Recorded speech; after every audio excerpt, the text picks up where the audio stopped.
Oh, okay. It was really embarrassing. All right. Speaker is on, mic is on, recorder is on. Okay, the triple check. All right, so we'll start with a homework assignment because next week is spring break, so I gotta keep you guys occupied. Good point. Make sure you guys stay out of trouble. Okay, so the homework assignment is actually improved techniques, which is what we'll talk about today. So this is a fairly common thing that I do, is I talk about the homework assignment, but nobody in class has any idea of what to do. Okay, so this way you pay attention and go like, okay, so how do we do this homework? How do we do this homework assignment? Well, it's going to be all the stuff that we'll be talking about today. All right, so this is your homework assignment. The homework assignment is to prove this is true.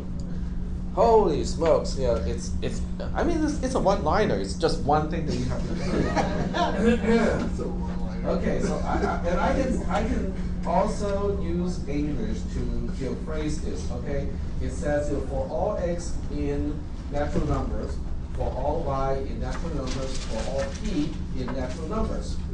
P equals to the product of x and y implies x squared is less than or equal to p, or y squared is less than or equal to p. I just read the whole thing out. Don't get it. I just read the whole thing out. Okay. So let's go ahead and take. Some of you may recall this from cisp 300. Okay, if you took cisp 300 from me a long time ago, because I haven't taught that class for a while, you might recall this. Okay, what this is this. Okay, there are examples down here that may be useful.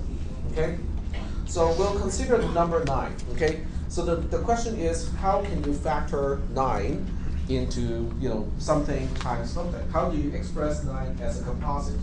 Well, one way is 9 times 1, okay? The other way is 3 times 3.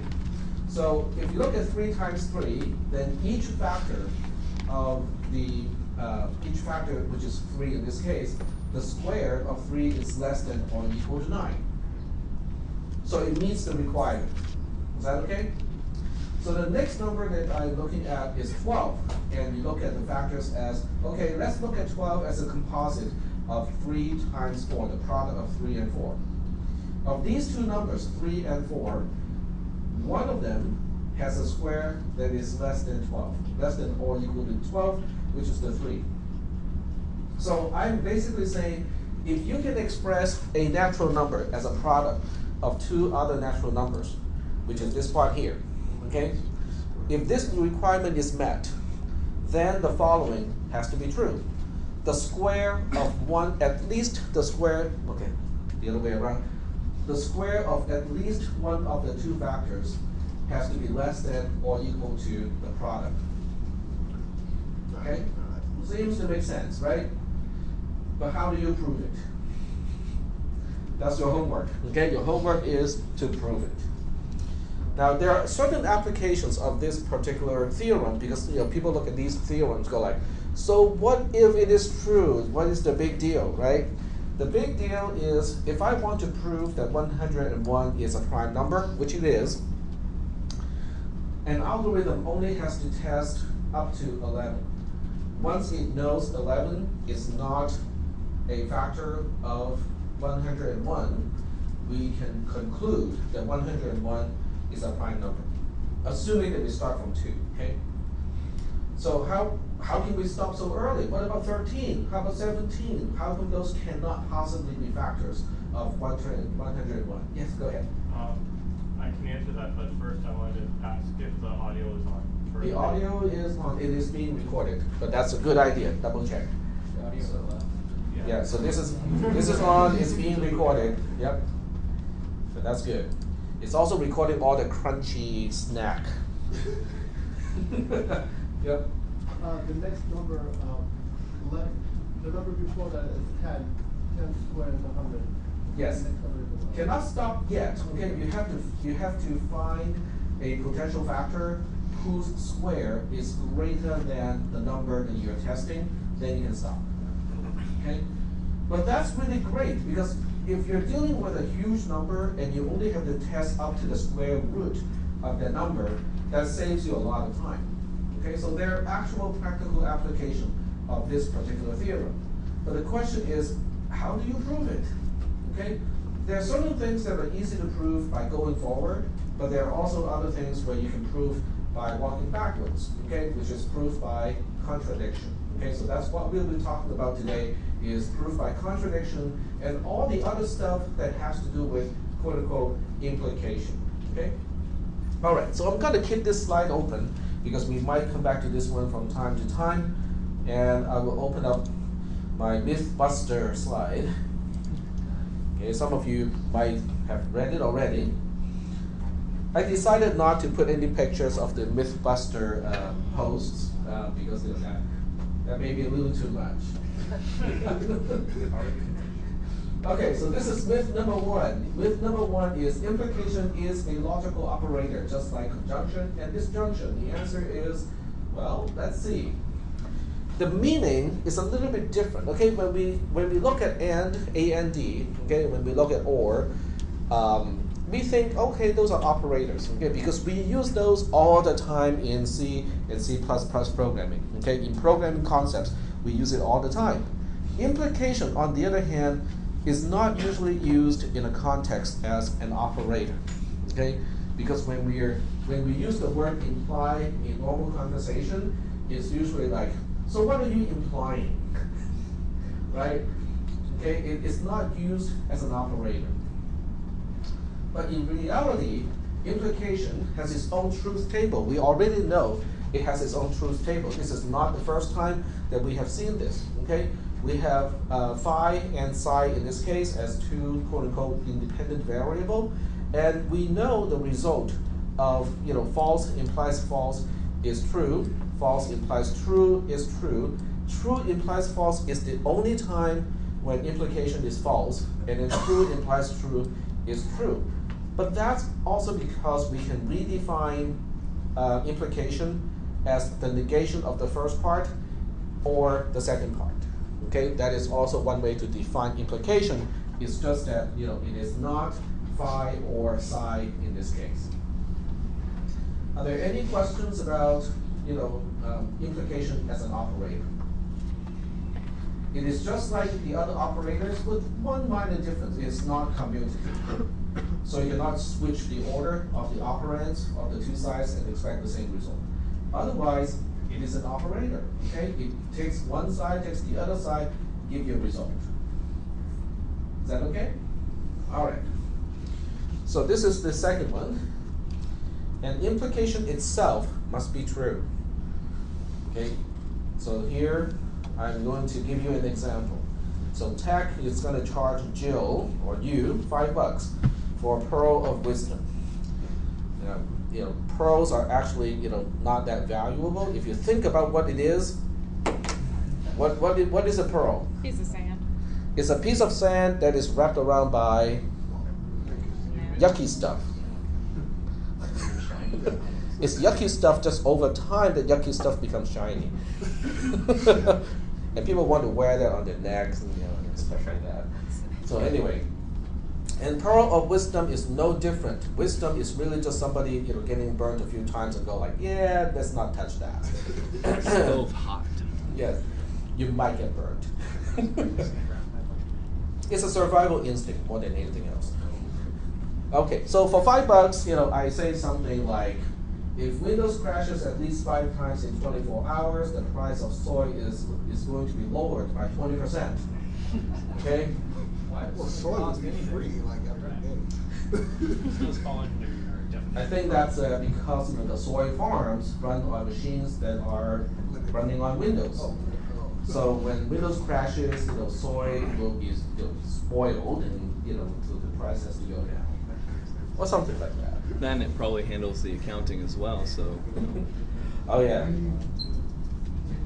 Or controlling those harvesters. Yeah. Oh, first of all, understand that tag is not going to do anything. Okay, so implication in this case is a statement. Okay, it is simply saying that if Windows crashes at least 5 times in 24 hours, then the prediction is the price of soy is lowered by 20%. I'm not going to crash Windows. I'm not going to adjust the price of soy milk. The phrase is basically a statement. It is a condition. It can be true or false. Okay, so this part is not difficult to understand. Windows crashes at least 5 times in 24 hours. It's a statement. It may be true that it actually crashes 5 times in 24 hours, or it may not be true. Okay, it's by itself, it is simply a variable. It can be true or false. Is that okay? But the second part of the sentence is the same thing. The price of soy milk is lowered by 20%. It's also just a statement. Okay, it may be true, it may be false.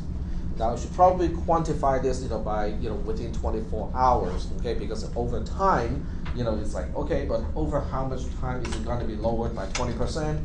So let's just say it's over 24 hours, okay? So the power of wisdom that I gave, Jill, can be wrong, okay? It may not be factual, okay? So that, if that is not true, Jill can get her $5 back plus $1 of inconvenience fee, because, she might have invested in soy milk. So how many statements do we have? Okay, we have the first statement, okay, which is the first part. Okay, so the first part is this part here. This is my first condition. It can be true, it can be false. And then we have the second part of the conditional statement, which is this part here, which can also be true, it can be false. But there's a third one. The third one, remember, implication is a operator, which is also known as a connective, right? So the third one is connecting these two, just like conjunction can connect two conditions. Okay, implication can also be used to connect two conditions. So we have a third condition in this case. So are there any questions about that part? But the third condition, which is the implication itself, also has its own true-false value. It can be true, okay? What I told Jill is actually factual, or it can be false, okay? She can find a counter-example and say that, well, what you told me is not true. I want my $5 back, plus 1. Okay?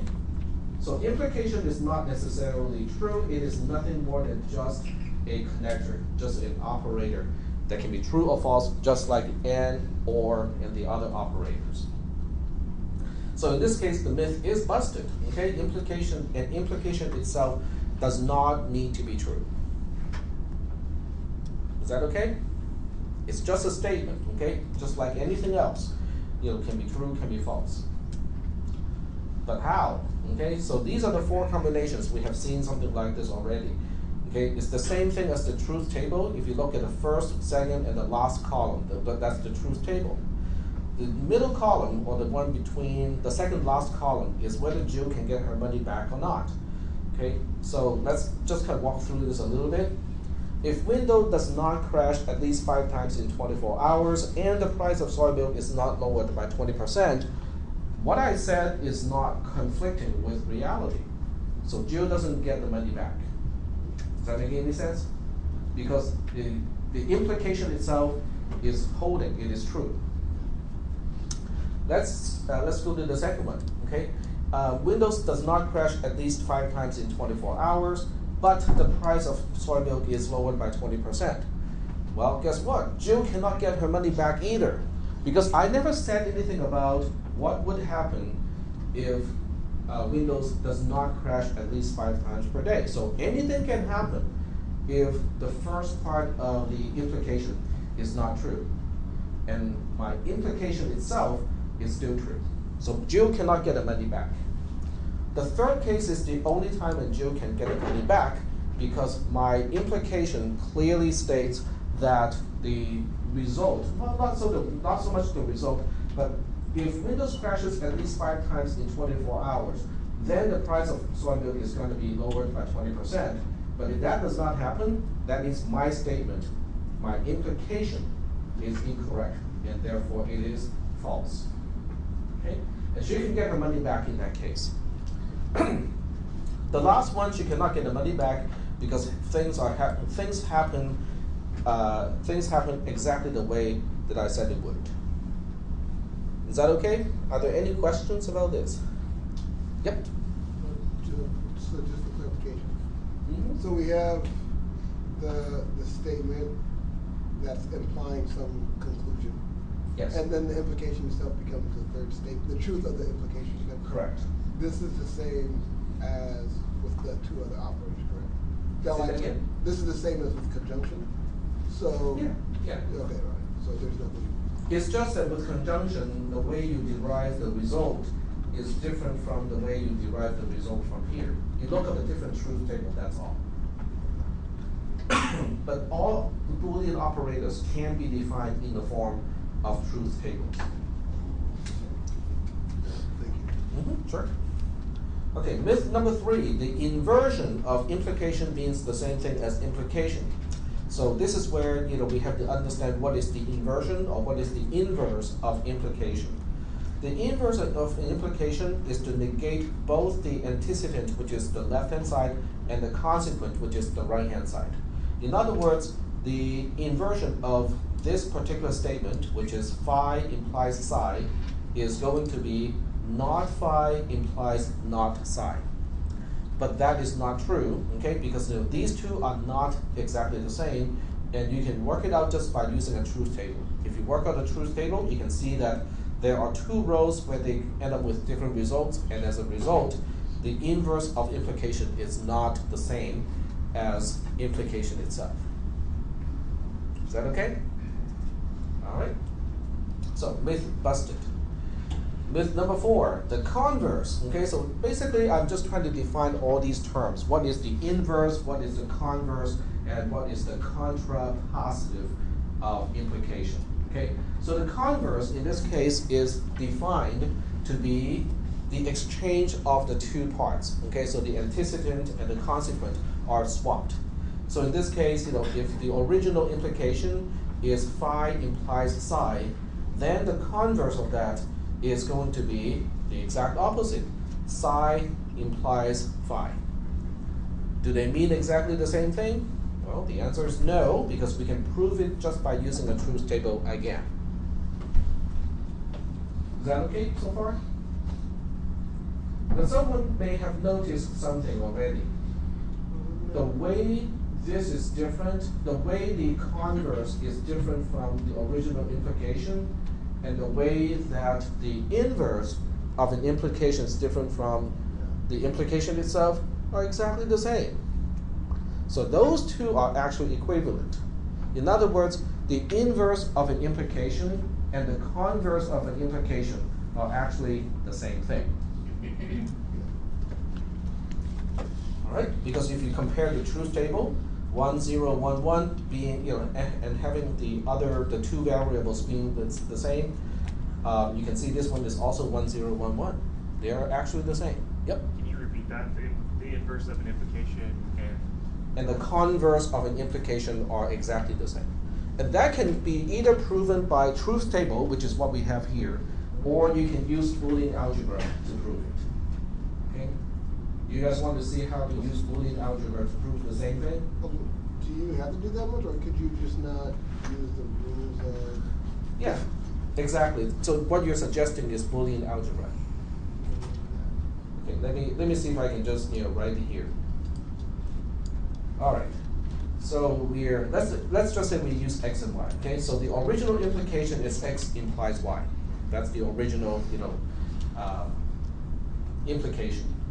The inverse of this is going to be not x implies not y. That's the inverse. Right? Okay. So let's see what we can do with this. The first thing I do is to apply the definition of implication, turn it into a negation and a disjunction. So by definition, it is it's the negation of the first part or the second part. Right? This is by definition of implication. Is that okay so far? Okay. So, and then what I'll do is I'm going to say, hey, I can simplify this a little bit, because not x is just x itself, and then we have not y here. Okay, this is my double negation. So double negation, it cancels itself out. And then the next thing I'll do is I'll swap the positions. Okay, not y or x here. And this is my commutative law of disjunction. And then I'll go back and use the definition of implication again by saying, hey, this looks just like x implies y. I mean, excuse me, y implies x. Because the negation of the first part, again, right, implies the second part. So now I'm done with the proof. Okay, so let me just write this down here. This is also by definition of implication. So I have just proven that the inverse of an implication is exactly the same thing as the converse of the same implication. This is the converse of the original implication. The original implication is x implies y. Is that okay? Are you surprised that this is a theorem that can be proven by Boolean algebra? Shouldn't be, because if the truth table is already telling us that these two are equivalent, we should be able to prove the same thing using Boolean algebra. So here's an interesting question. How many Boolean operators do we actually need? Well, how many have we talked about? We have talked about or, we talked about and, we talked about imply, we talked about equivalent to. Okay, so these are the ones that we talked about in this class. When you talk about computer engineering and other classes, they have exclusive or, which is an operator, right, and so on. So the question is, how many of these do we actually need? The answer is there's only one. Okay. The only operator you actually need is NAND2. NAND2, yes. NAND2 is the negation of AND only having two inputs. Okay, it's the same thing as the negation of something and something. But we roll it into one single operator called NAND. Negated NAND. And negated AND is NAND. Okay? As it turns out, this is the only operator you need. Everything else can be done by using NAND. Is that why they build SSDs? That's not how that's not why they use NAND 2 gates to build SSD. It's just that this is the most convenient way to build non-volatile memory using semiconductor. So that's kind of coincidental, but it is a very interesting operator because one single operator can now, you can use this to implement all of the other operators. Okay? Yep, go ahead. Does the 2 signify how many well-formed formulas are inside the NAND, or is that just like a random 2? Or how many operators? How many operators? Operands, yeah. It has 2 operands. Yep. I can show you the truth table. Is NAND 2 also the fastest compared to all the rest? It depends on what type of substrate, the actual silicon implementation. So I think with N-type substrate, they can build NAND gates less expensively compared to other gates, which means that you can use fewer transistors to do that. In cisp 310, early on in this semester, we actually looked into how to build an N2 gate using transistors. Okay, some of you kind of missed that because you took P310 in some other semesters, but I think I used that last semester as well. Okay, let's go ahead and look at the truth table of NAND 2. Okay? So we'll start with x, y. These two are independent variables. Then we have x NAND y, because NAND is now our operator, which is basically the same thing as the negated version of conjunction. Same thing here, 0, 0, 1, 1 for x, 0, 1, 0, 1 for y. Okay? So this becomes x and y and then negated.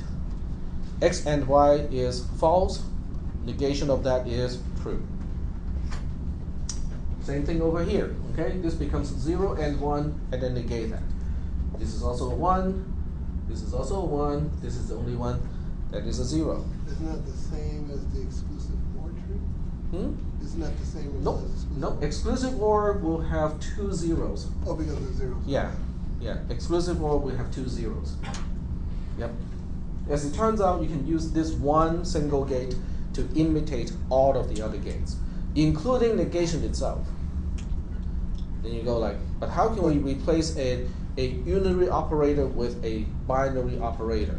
But it's defined as the number. Yep, exactly. X NAND X is the negation of X. Yep, go ahead. No, that answers it. Oh, okay. Because if you have the same these two, then you have just a 0 0 mapped to a 1, and then a 1 1 mapped to a 0. Okay, so as it turns out, NAND is the only thing we need in Boolean algebra. So we have been studying Boolean algebra all wrong all these years. Why NAND and not AND? Why NAND? Because AND itself, is not sufficient to imitate all of the other operators. It lacks the ability to do negation. There's no way to flip a 1 into a 0. Okay. Oh, yeah. By the same token, I think NOR can do that too, because NOR is very similar, except, you have 1 and then 0 0 0. Okay, so that's kind of interesting, because all the convenient, or how should I put it, intuitive operators that we use on a daily basis, well, we have those only because it makes sense for us to use those in sentences, okay? Because, if you can only use NAND in your daily language, just think about how much trouble you have to go through to re-express something as NAND, okay? I'll give you an example. I'll give you an example. This is going to be cool. I'm excited. You're excited, okay? I'm excited. Okay. How many people remember that beer commercial? Rich but not, what is it? Smooth and rich. It's a beer commercial. Come on, you guys. Okay, beer commercial, smooth but not rich. Okay, there we go. Rich but not smooth. Okay, it has to be a beer commercial. Well, that's just the opposite. Is rich and smooth commutative? Okay, this is the commercial. Rich but not smooth.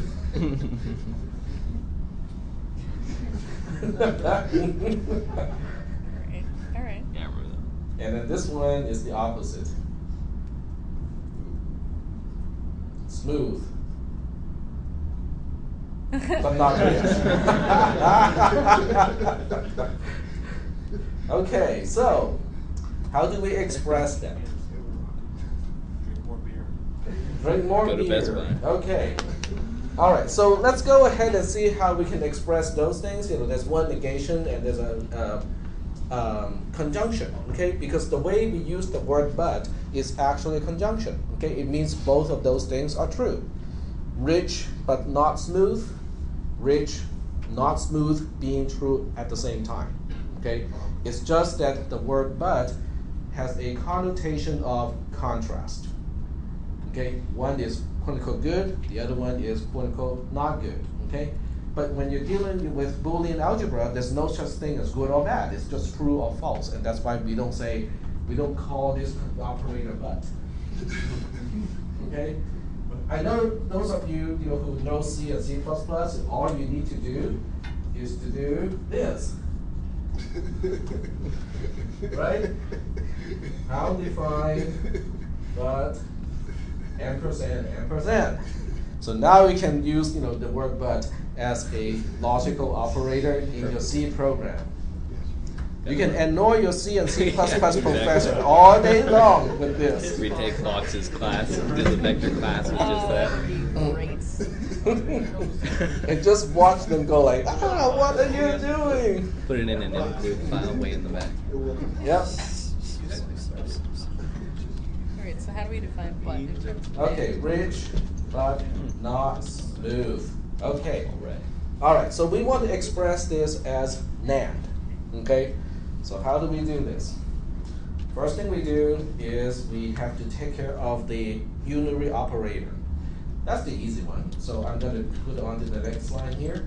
So, because not smooth is the same thing as smooth. Oops.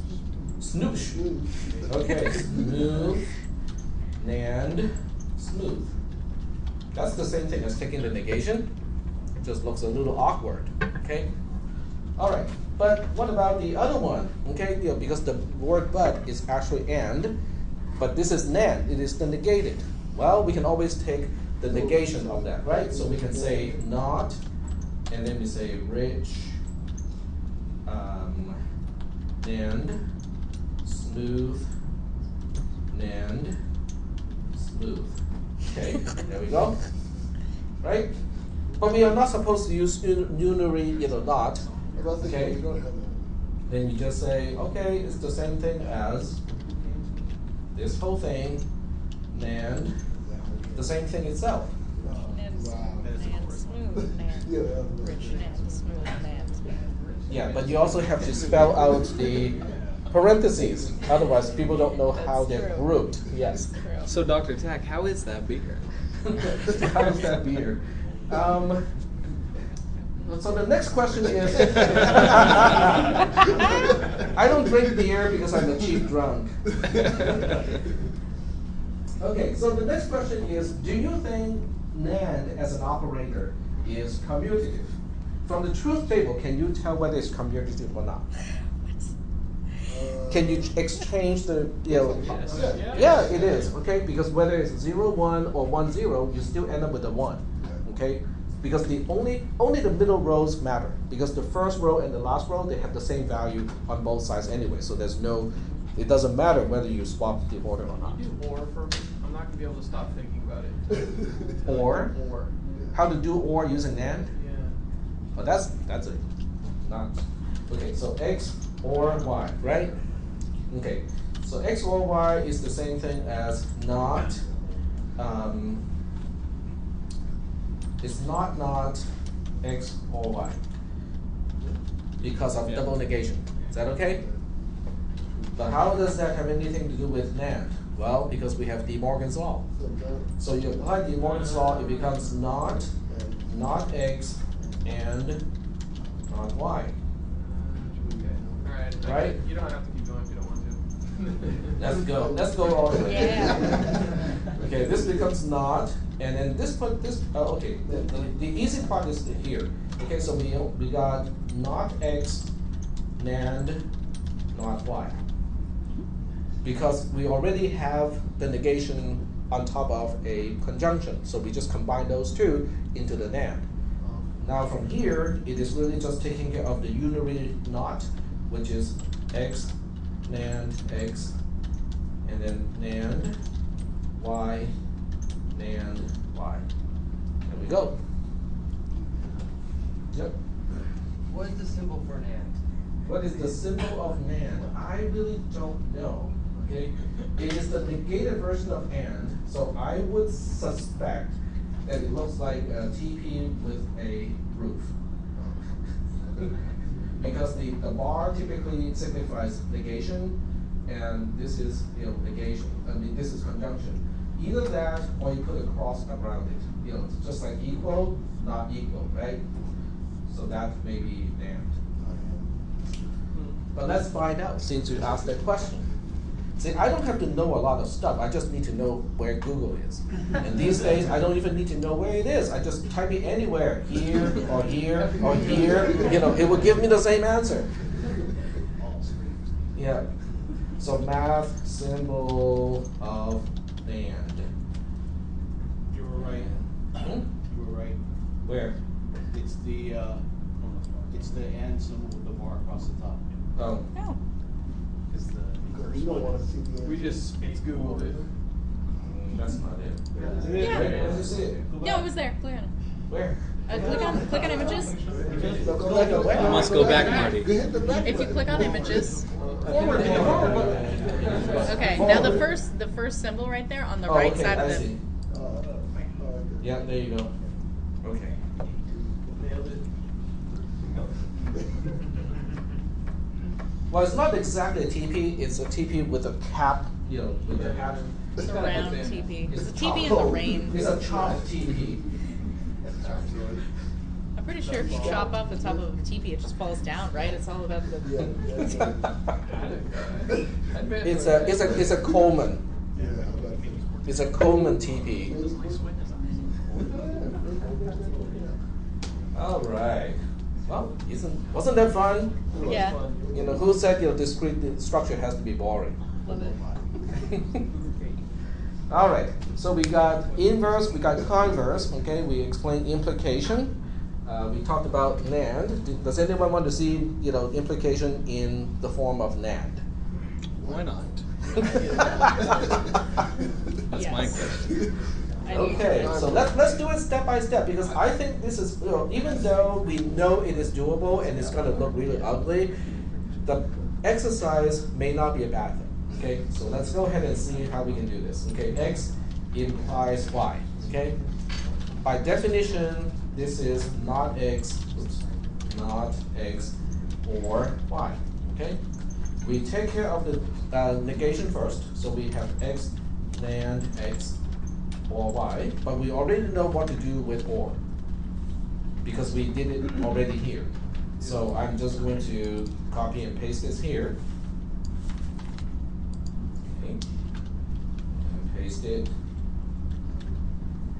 And then the only thing we have to change is, instead of, okay, so that's interesting. Because this X is NAND, it's NANDing itself, so we may just have X back, like that. Huh. Can we do it step by step? Hmm? I don't have to get just X. Okay, let's do it step by step. Okay.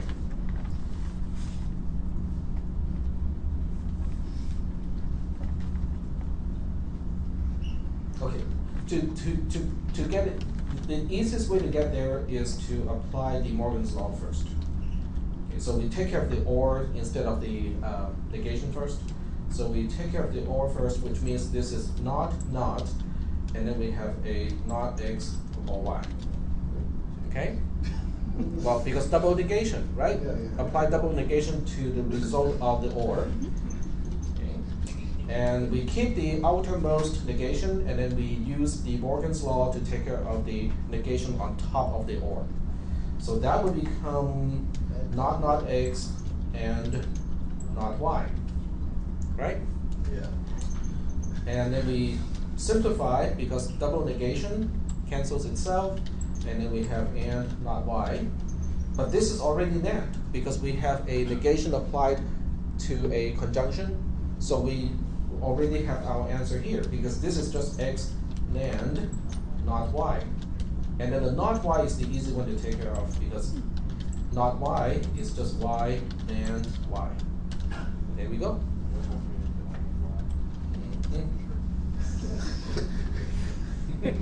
QED, yes, and approved.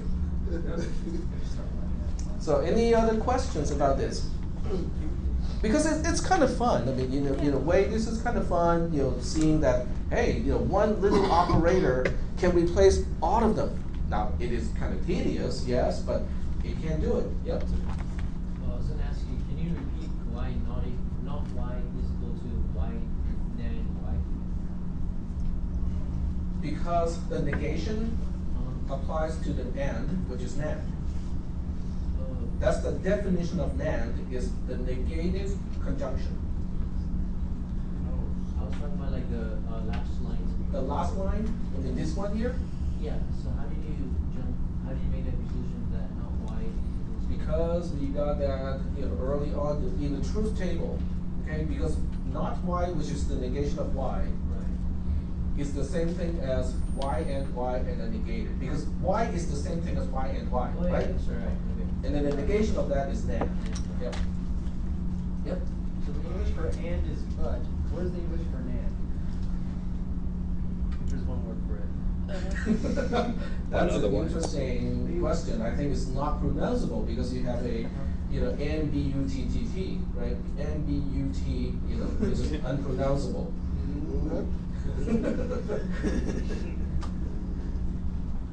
Or you can say NUG and then BUT, negbut.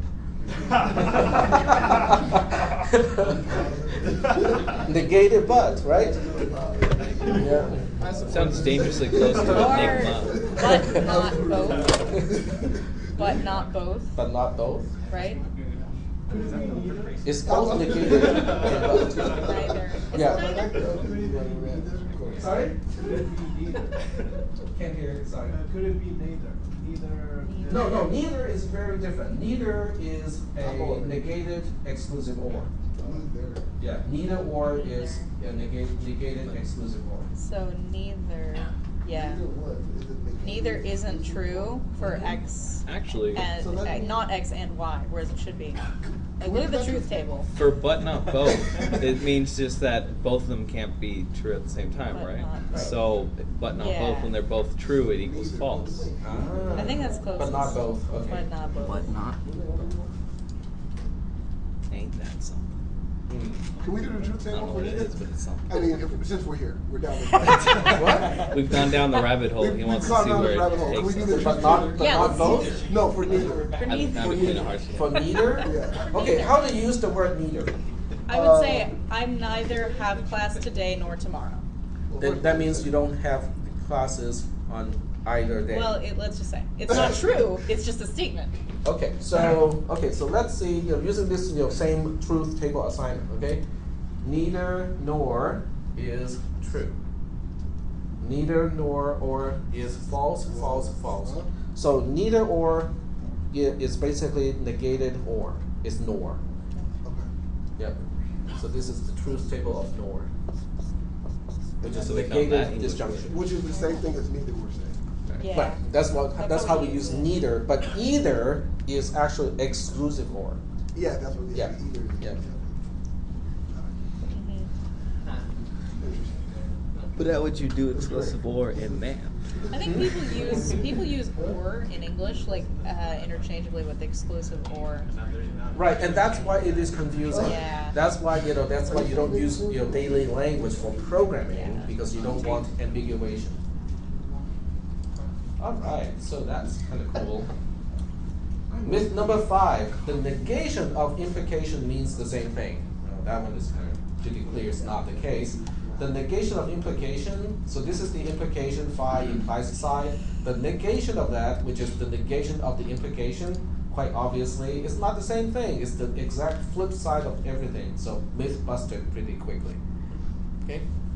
So are there any questions about the myth busting session? Why did we? Are you gonna come back from overseas or? Well, only if I get a co-host. And a budget. Where's Grant Imahara? Yep. All right. So the next thing is, okay. So now that we know what is implication, what does that have anything to do with proving something in a math class? Okay. So in a math class, what do you do when you prove a theorem? You start with some kind of hypothesis, premises, statements, stuff like that. So you're basically saying, okay, given those things are all true, okay, can I come to the conclusion that that is true as well? So can I infer that? You're inferring, but infer in this class has a very specific meaning. It is mechanically deriving something. But when you're using logic, you're not quote unquote inferring, you are implying. Okay, so infer is mechanical, imply is semantic. It is actually how we do things. Okay, so in an actual proof, and just drawing this picture here, you don't have to copy it. So when we prove something, we're basically saying, okay, this is true, this is true, this is true, this is true.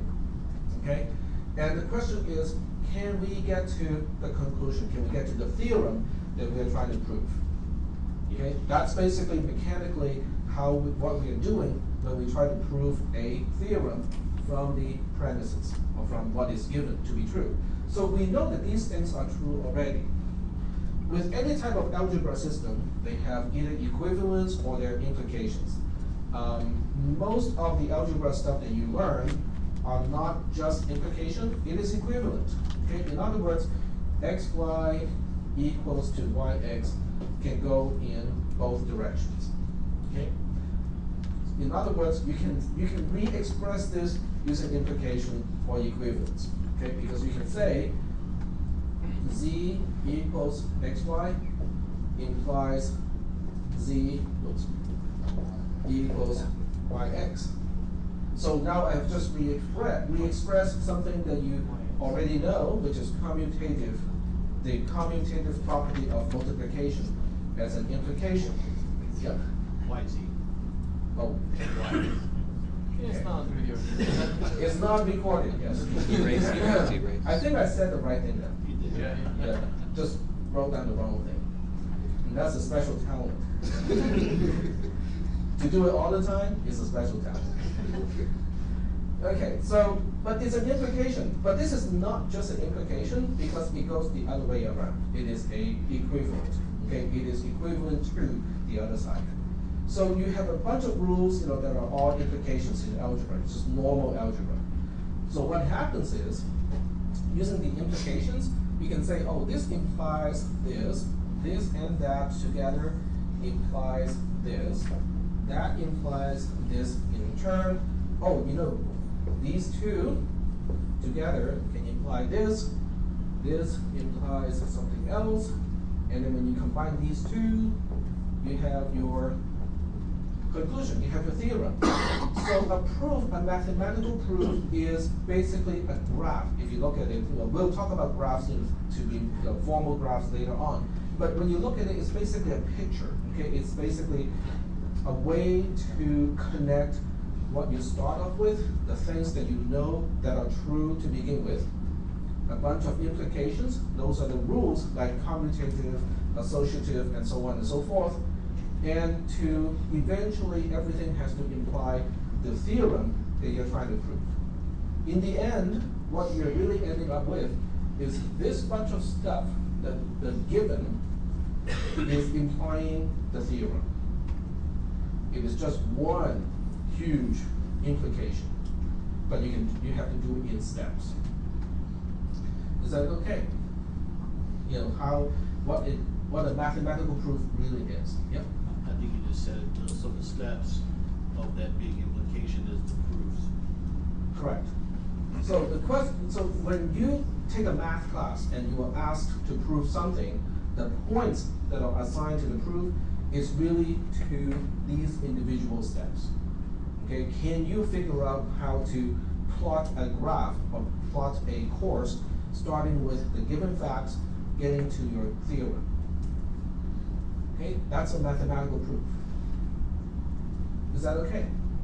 So this is why we have to talk about implication first, because a proof is really just a whole a graph. It's not just a sequence. Sequence implies that everything is a straight line, but it's a graph of implications, and that's why implication is important.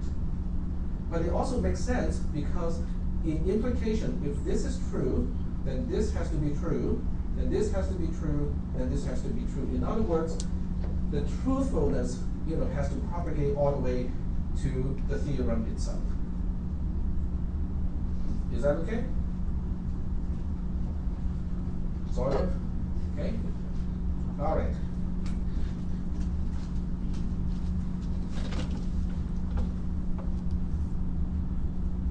Okay, so here's the theorem. The theorem is there's no integer that is larger than all other integers.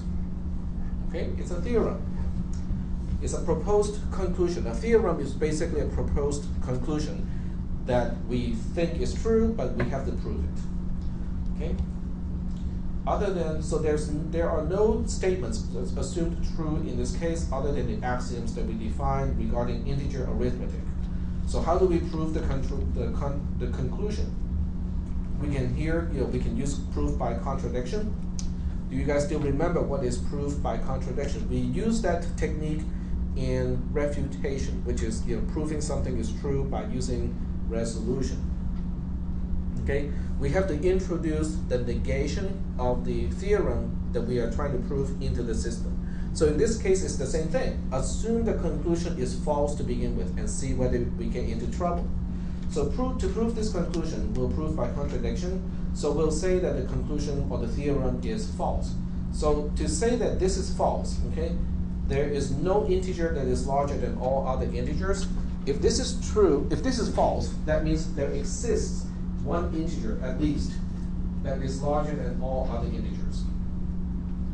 Does that make any sense? Because that's the negation of this statement.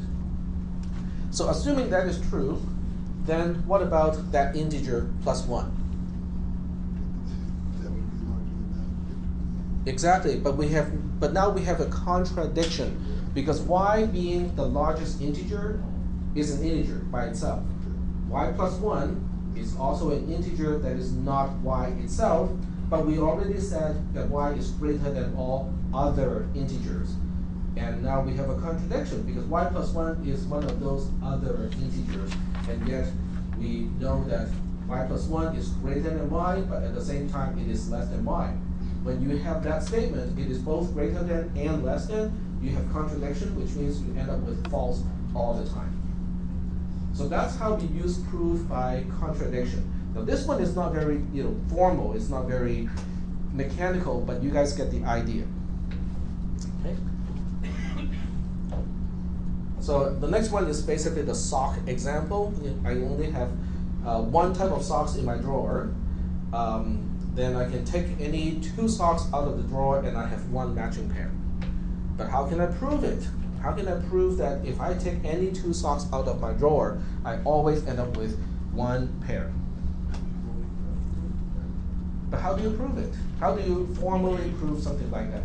You have to negate your first statement. Like, say if you pick up 2 socks, there's not going to be a pair. Yep. That will imply that you have more than one type of socks. Which contradicts your first statement. Exactly. So that's proof by contradiction. So you can see proof by contradiction is very, very handy. Yep. Is it any 2 or any 3 socks? Any 2. Because I only have one type to begin with. Oh, only one type. Only got one type to begin with. So you can generalize this. Okay? You can generalize this and say that I have n types of socks. If I have n types of socks, I can pull n plus 1 socks out of the drawer, and I always end up with one pair. At least one pair, I should say, because you might be pulling the same kind over and over again, so you can have multiple pairs, but I have at least one pair. Is that okay so far? All right. So the next slide is really just reinforcing this concept, and in fact it is explaining why does it work, why proof by contradiction works. Okay. This is the mechanical aspect of proof by contradiction, because it is called contrapositive. Contrapositive is exactly this. This is the original implication. This is the contrapositive, which is kind of like a combination of inverse and converse. Okay, it's kind of like combining both of those at the same time. This is the proof to basically show that if you have premises, okay, if you have premises phi 1 all the way up to phi n, and psi can be implied from all of these things, then the proof can also be done backwards by proving that the negation of the theorem, which is not psi, will lead to the negation of the conjunction of all the premises. This is contrapositive, but mechanically it doesn't make sense. Okay, so what we'll do is we'll show that mechanically this has to make sense, because what we're doing here is we say, okay, the original statement is P implies Q. Using the definition of implication, we can now re-express that as not P or Q. That's just the definition of implication. Then I go ahead and redundantly introduce double negation, okay? Something that did not have double negation. You know what? I'm just going to introduce double negation. It doesn't change the meaning. It just means that I have more stuff to type, okay? But then I can now use the commutative law of disjunction, just exchange the position of the not Q and the not P. Then I reapply the definition of implication and say the negation of this side implies the other side. So that's how I can go from here back to here. It's like inverse implication, sort of. It is called contrapositive, which is kind of like a combination of inverse and converse, because not only are we negating each component, but we're also exchanging the negated components. So it's kind of like a combination of those two. Okay, are there any questions about this particular proof? This is all Boolean algebra. Yep. You repeat that again, so it's a mix between, contrapositive is the two things where it's a mix between something and something you just said. Yeah, contrapositive means, something P implies Q is the same thing as saying not Q implies not P. They are exactly the same thing. Okay. But how does that relate to proof by contradiction? How does it relate to the first paragraph on this slide? Well, let's think about it a little bit, okay? So I'll go ahead and scroll this up, and then I'll use my text editor to kind of illustrate that point. Okay. All right. So we have the original thing is basically saying phi 1 and phi 2 and phi 3 and all the way up to Too low. Can't see it. oh, too low. There you go. Okay, this one is not supposed to be there. Okay, there we go. And all the way up to phi n. So let's just say that psi is a theorem. Okay, if psi is a theorem, that means the conjunction of all the given facts should imply it. Is that okay so far? Because that really is the definition of a theorem. Okay, it can be derived or implied by all the given facts. Is that okay? So the next thing I'm going to do is to apply contrapositive on this. Contrapositive means I can exchange the negative version of each side. Okay, so that's pretty easy to do, because all we have to do is to say not S, which is the negative version of the subsequent, implies the negative version of the antecedent. Okay, so the antecedent is really just this big, huge mess here. Okay, so we put it here. Is that okay so far? Sure. Okay.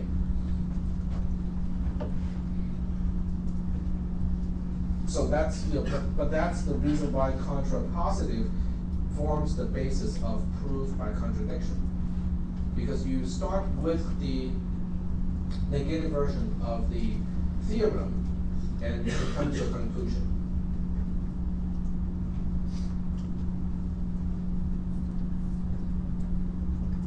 Is that okay? Okay.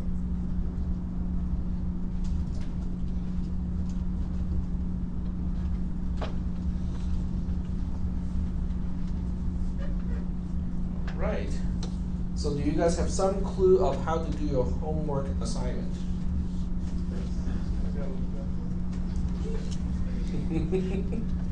You will have to use your proof by contradiction for one thing, but you also have to use algebra. Okay. So I'm hoping your algebra is up to speed. Mostly inequality type of algebra. So you have to remember your inequality algebra. When is this due? It's due 2 weeks from today. Is that Monday after the break? Yeah. It's the Tuesday after the break. Tuesday after the Tuesday, break. Monday, whatever. Yeah, Tuesday after the break, which means if you have any questions to ask, this Thursday would be a good time. When spring break? Hmm? When is spring break? The entire next week is spring break. Oh. So I know what you'll be doing during spring break. Yep.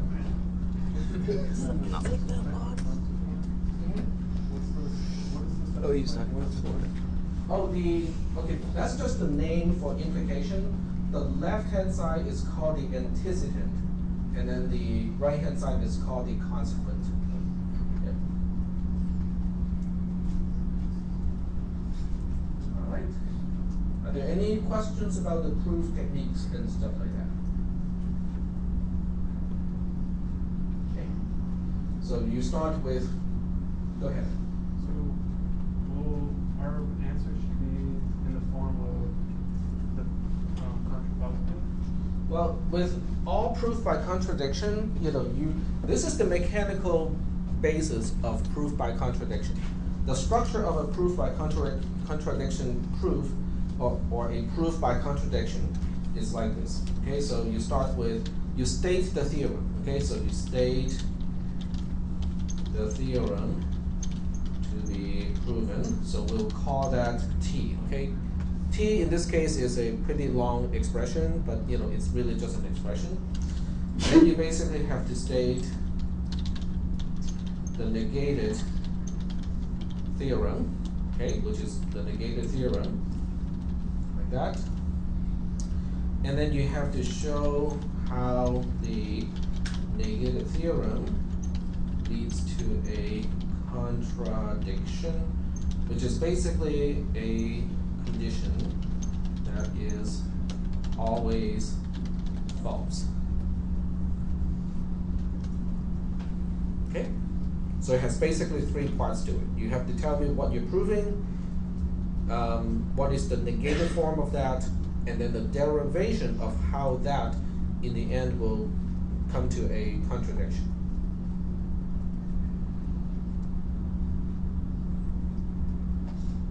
Is that okay? Now, the original theorem is a little bit kind of long. Okay, I'm trying to find the homework assignment itself. So it's right here, it's on top. Okay, so this is the original thing. When you're doing your proof, you don't have to say, for all x, for all y, and for all p. In other words, you can just focus on this part here, making the assumption that x, y, and p are all natural numbers. So this way you don't have to deal with the for all stuff, the quantifiers. The quantifiers are not as important in this case because they're all basically for all. But you do have to deal with what is already highlighted here. So then you have to first negate that. Okay, you have to negate what I have just highlighted, and you say, okay, but what does it mean when this part is highlighted, just negated? Say again? You gotta know what it means to not be less than or equal to something. Right. Then you have to use algebra a little bit, and you also have to use you have to use Boolean algebra as well, because you have to take that implication in apart and then do the negation. But then you have to say, okay, but if we take the negation, it becomes something that will eventually imply false. Okay, you have to come to the conclusion of false at some point.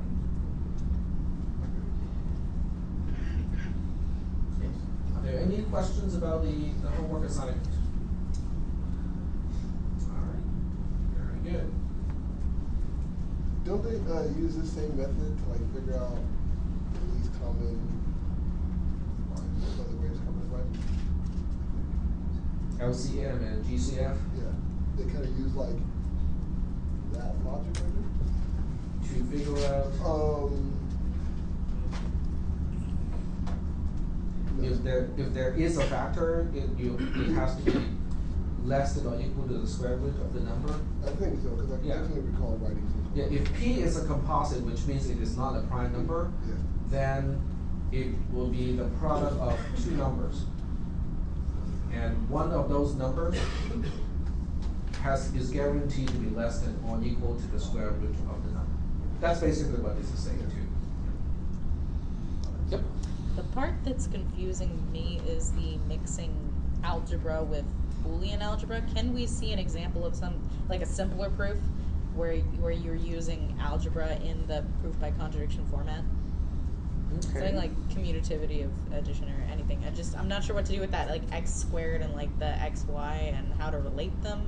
That's tricky. Oh, okay. The x squared is less than or equal to p is really saying the same thing as x is less than the square root of p. Yeah, I get the meaning. Yeah. I'm just not sure how to apply that in a proof.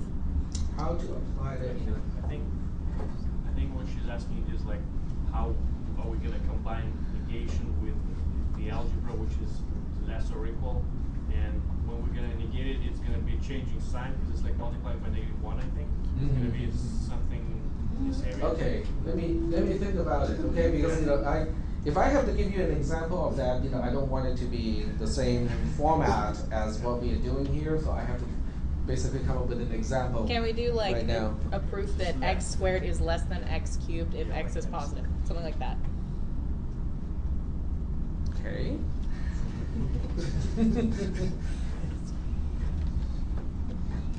All right, so let's do that. Let's try that. So x squared is less than x cubed. Given that x is Given greater that than x 0. is okay, so given x is in as a natural number, right? Implies that x squared is less than x cubed, less than or equal to. Right? Yeah. Can you pull it up a little bit? Thank you. There we go. All right. Okay, so this is the theorem. Okay, this is the theorem. Theorem is this. So the negated version of this theorem, this is less than or equal to, not the other side of imply. Okay, so maybe I should use another way to express this. LE less than or equal to. Well, you could just put the less than sign on the other side. Would that help? Because that's how you enter less than or equal to in LaTeX. I don't speak LaTeX. You don't speak LaTeX. In fact, I can do this. Please don't. Do this. It's okay. Oh, come on. This is real LaTeX. It was, Telling it me was your mom fine. didn't teach you I that know like it's mine not did. implication. It was fine. When I was a kid. Okay. I got it free. It was fine.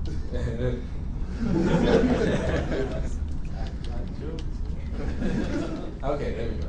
All right. So so the negated theorem is just going to be the negation of that. Okay, negation of x in n implies x squared Wait, no. is less than x cubed. Is that okay? I mean, I just put a negation on the outside of the entire theorem. That's all I did. Okay. But what can you do about this? What can you do? How can you derive this? I can't really apply the negation on the implication directly because there's no rule to tell me how to do that. But I know how to do it the other way around, which is negating. Okay, so let's do a negation here. Then I have to negate x in n first, and then do an or. And then the other part is, x squared is less than or equal to x cubed. There you go. Is that okay? Everything is good so far? Okay. But this is okay because I know how to do the negation on top of a disjunction because I can apply De Morgan's law. So using De Morgan's law, this whole thing becomes the negation of the first part. So I'm not even going to do much fancy stuff about it, and then the negation of the second part. So the negation of the second part is, I'm just going to do it step by step here. Okay, because I'm just keeping the original statement, just negate it. Is that okay? Okay, that's De Morgan's law. So after De Morgan's law, I can now look at the first one and say, hey, this is double negation. Okay, so we get x in n back. That's the first part. The second part, I can put the negation into the comparison, which means x squared is greater than x cubed. Is that okay? Greater or greater or equal? Sorry? Just greater is greater. This is less than or equal to, the negation of that is greater than. Oh, yeah. Yep. But would that lead to a contradiction? Yeah. X is in natural numbers. Well, mathematically it does, but is that what But you say? but how do you prove it is a contradiction? Yep, go ahead. Can you use like test values to prove that it's contradiction? Say again? Can you use like test values, like numbers to prove that it doesn't work? Never. No, you cannot use individual numbers because if you use individual numbers, all you have proven is for those individual numbers, this thing is false. But how do you know this is false all the time? Yep. Well, with contradiction, I have to prove false once. No, that's not true. Okay, that's not proof by contradiction, that's proof by counterexample. Okay, proof by counterexample, the intention of proof by counterexample is to prove a theorem is false. The use of prove by contradiction, on the other hand, is to prove the theorem is correct. Now, in order for the theorem to be correct, the inverted theorem or the negated theorem has to be false for all the cases. So in this case, it has to apply to for all x in n, x squared is greater than x cubed. It cannot be just one. In other words, this thing has to be, it has to lead to, this has to be a contradiction for all x. It is not just, for, there exists one x in n and that. Is that okay? All right. But I can do this proof using just normal, algebra. Okay. All right. So let's take a look at the next line. How we can do this with normal algebra. This is kind of giving away a little bit of your homework assignment, but that's okay. With that, right? Okay. So using normal inequality, what you learned about inequality. Knowing that x is a natural number, which is non-negative, would that make any sense? So at that point, can we just, at this point, can we just divide out x squared? Yeah. Yeah. If you divide out x squared. Yeah, that works. So it's a And you get non-zero, one. non-one number. So x would be a non-zero, non-one number in this case, because 1 X must be times 1 is equal less to than 1 times 1 times 1. Yep. So you end up with this, right? Yeah. Because if you divide both sides by x squared, but you may not be able to do, you cannot do that because x is a natural number. If I say x is a counting number, which is at least 1, then you can do that. But Because if it's x is gonna a be 0. natural number, then you cannot do Yep. it. Or you can treat 0 separately and then say, okay, but for the rest of the number, this applies. Factored out? Yeah, yeah. No, you have to separate it into two cases. So you basically separate, x being 0 as one case, and then x is positive and non-zero as another case. Then you can prove it that way. In fact, let's just finish the whole thing. Please. Okay. So you basically separate it into two parts, okay? Okay, so I'll split it into two parts here. Okay. The first one is x equals to 0, okay? And x squared is greater than x times x squared. Okay, that's the first case. The second one is x is greater than 0, or greater than or equal to 1. And x squared is greater than x times x squared. Okay. One more. There we go. All right. So given that this is what we have at this point, the first part is, let's see, 0 or I think this is an or. Sorry, take it back. This is an or. Yeah. I think we can simplify because if x equals 0, the right hand side is false and the whole thing will be false. If it's not 0, we can simplify and look into 1 is greater than x. Okay, hold on. What was it again? Yeah. If x Yeah. equals 0, because right now we're Yeah, treating I know. where x equals 0. Yeah, once you lock it down, then this whole thing is false. Yeah, like we could do it from the very beginning, like where x in natural numbers and x squared greater than x cubed, or x squared. If x equals 0, we'll have 0 greater than 0, which is in itself. 0 is greater than or equal to 0, which is true. False or something else. No, you'll have false and something else, so it's automatically something else. Right? No, I think the overarching operator is an or. So This is our contradiction right there. Yeah. Yep. But you have to split into two halves. Because 0, you cannot divide the whole thing by x squared when x can also be 0. So 0 is its own thing.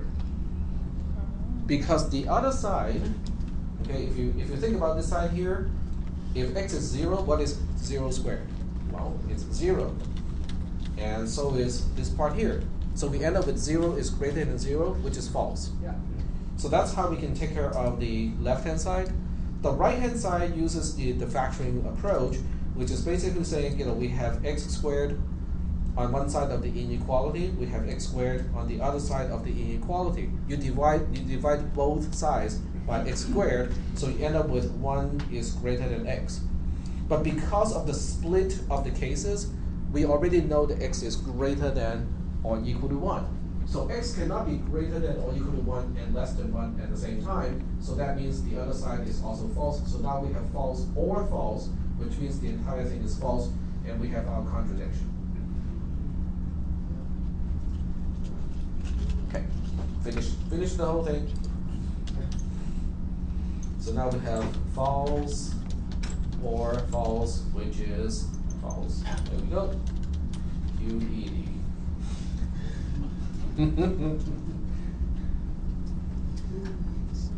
I'm really surprised that no math professor has protested yet and saying, you're supposed to teach computer science, not math.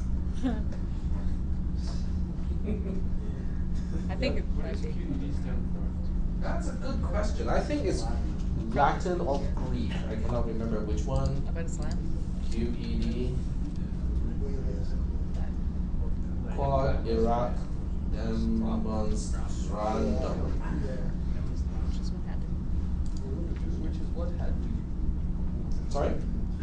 Which is what had to be proved. Oh, okay. Which meaning which is what had to be proven. Okay, there we go. Are we gonna? Check out the pronunciation. And let's see, is it on? Yep, on.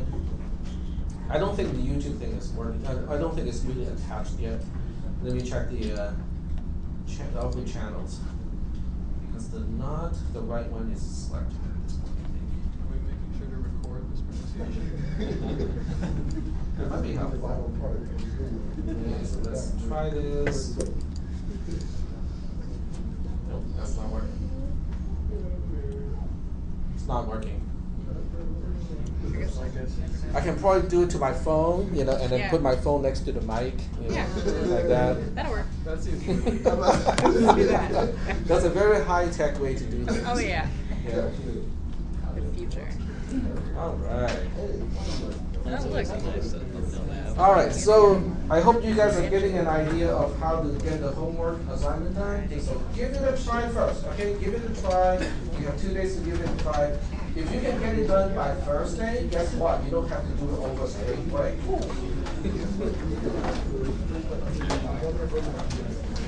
All righty. Time to